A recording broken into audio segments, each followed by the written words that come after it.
the layperson might do well to appreciate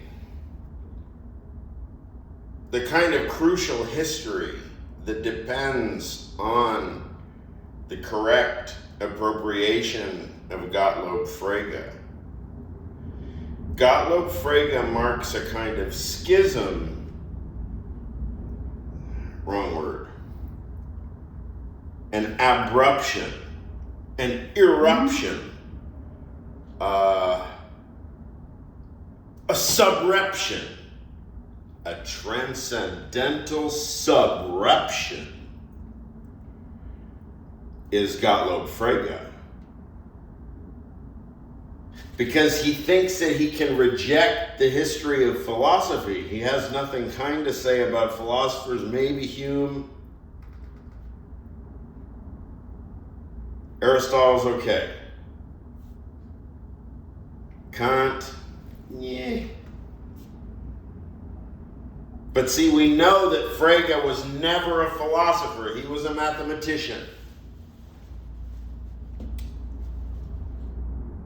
And so, Frege's legacy involves the beginning of modern logic, the invention of computability theory and Alan Turing and so on, Alonzo Church,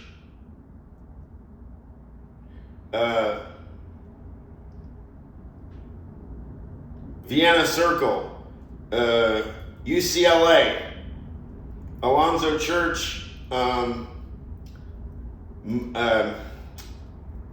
Montaigne, Capulet, Montague,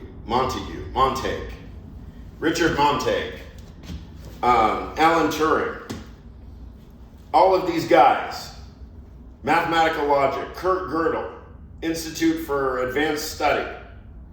This is all the legacy of Gottlob Frege.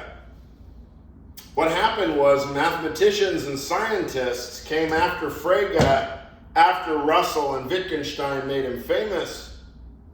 For several years it took, and then philosophy took Frege on as its own. And so that if it's surreptitious or a little bit indirect, it's not so indirect, right? We'll take the work of a mathematician and we'll say that it's philosophy for the next 100 years. And that's exactly what has happened.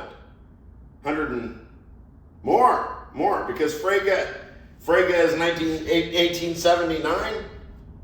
And what do we have now? 1979? Sorry. See? I'm telling you, write me jokes. I suck as a stand-up comic. You know? I mean, as Mr. T, look, I'm not doing so good as Mr. T either because I don't have a Mr. T jewelry budget. Turns out, jewelry is it's a part of the budget. So you would think that all year, all 2025, the community of analytic philosophers has been receiving missives from yours truly. Perfectly kind and inviting and respectful at first, yet increasingly impatient until finally I just fucking scorched the whole earth. I don't give a fuck. Because everybody knows who I am. So what is it that's upset? I mean, I come to you hat in hand, so to speak, and you ignore me. You know that I'm a career philosopher, right? If you didn't know that, you could have found out. Somebody could have told you. So now what's happening is this. You're finding out who I am as a thinker. I am a deconstructionist. I'm a Hegelian deconstructionist. Okay, my teacher is Peggy Kamuff. My teacher is James Higginbotham. Because I eat the lunch of all the Chomskyan linguists and all the analytic philosophers going back to Frege. And I do all the phenomenological philosophy, proper, real philosophy that comes before Frege. So all I do is I just take Frege for myself and my fellow deconstructionists, And now analytic philosophy is no more. Now it's deconstructionist, analytic, something or other. I don't know. We'll have to consult. But definitely, those of you, again, Hartree Field, Graham Priest probably does know this discourse.